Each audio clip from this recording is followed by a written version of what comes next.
Hi, and thank you for joining us here at Tax Talk UK, where we talk about all things tax and also consider other important aspects of working for yourself, running your small business, being self-employed. Today, we're going to talk about redundancy if you're in the position where you're not able to provide enough work for your employees or some of your employees any longer. What steps or what you should be looking to do in that instance.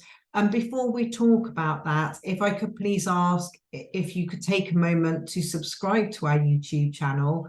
That way you'll easily be able to navigate back to this information if you should need to, as well as being able to find other information that we have available on a whole host of different topics, all aimed at supporting you in your self-employment. If you like the videos that you watch and you find them helpful, please also take a moment to like the videos, because this helps us to understand which topics to focus our attention on. So back then to redundancy. So redundancy is a very specialist and complex topic. And we only really looking to give you an overview and where to go for the correct advice if you are in this situation. If you are in the position that you actually need to proceed with making redundancies and you're not clear on what you need to do, then you should seek some professional advice from ACAS, which is a free government provided information website, or an HR consultant.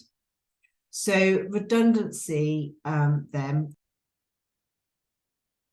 occurs when, as an employer, you're no longer able to provide enough work for your employee, and you need to end the employment contract. So in this instance, it will depend, for example, if you have several employees, if they're all doing similar or different jobs, if there's other jobs available or other tasks that you could give them instead, if you have more than one person doing the same role, and you need to and you don't have enough for all of the employees, and you look to retain some and make one or more redundant. The process to make sure that it's fair, how you decide if in the event that redundancy is the required route for you, the process that you follow, what redundancy pay your employees will be entitled to, what you must provide them. And as I mentioned earlier, is quite complex. So just for a starter, I would suggest having a look at ACAS website. And if I just share my screen here, there you can see the so acas.org.uk /redundancy. This will give you some factual information on redundancy, how to manage the redundancies to make sure that you comply with all of the relevant legislation.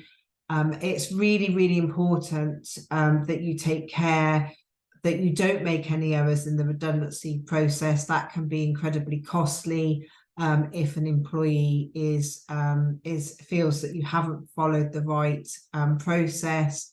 Then of course they could be entitled to take you to a tribunal. They could be entitled to compensation, and of course the whole reason that you would be considering making redundancies in the first place would be that that part of the business or the business overall isn't profitable.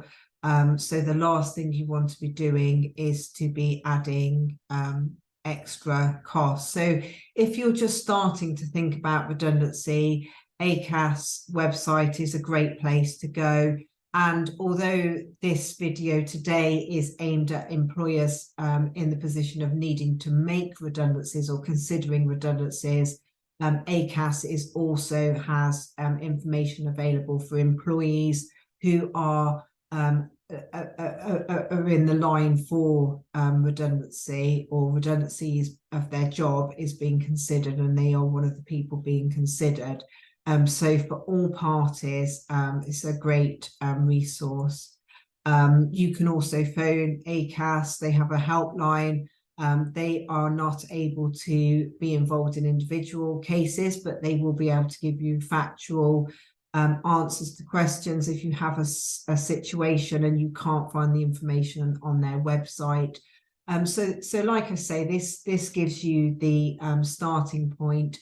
If your redundancies are more complex, or you feel that you're not confident with the process that you need to follow, then I can only strongly suggest that you engage some professional help from somebody qualified. So that would be a HR professional with this.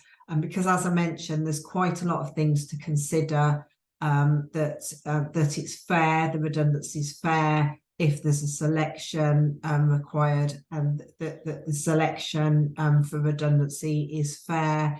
And also the first thing that a lot of employers would want to know when they're considering redundancy is the cost to them. So how much redundancy pay are they likely to need to pay out? So as I mentioned, ACAS is the best place to go for this basic information at that point in time. And if it's something that you need to progress and you feel a little bit out of your depth, then it is well worth consulting a HR professional to guide you through, because of course mistakes can be very costly. Of course, it's an emotional time for employers and employees being made redundant.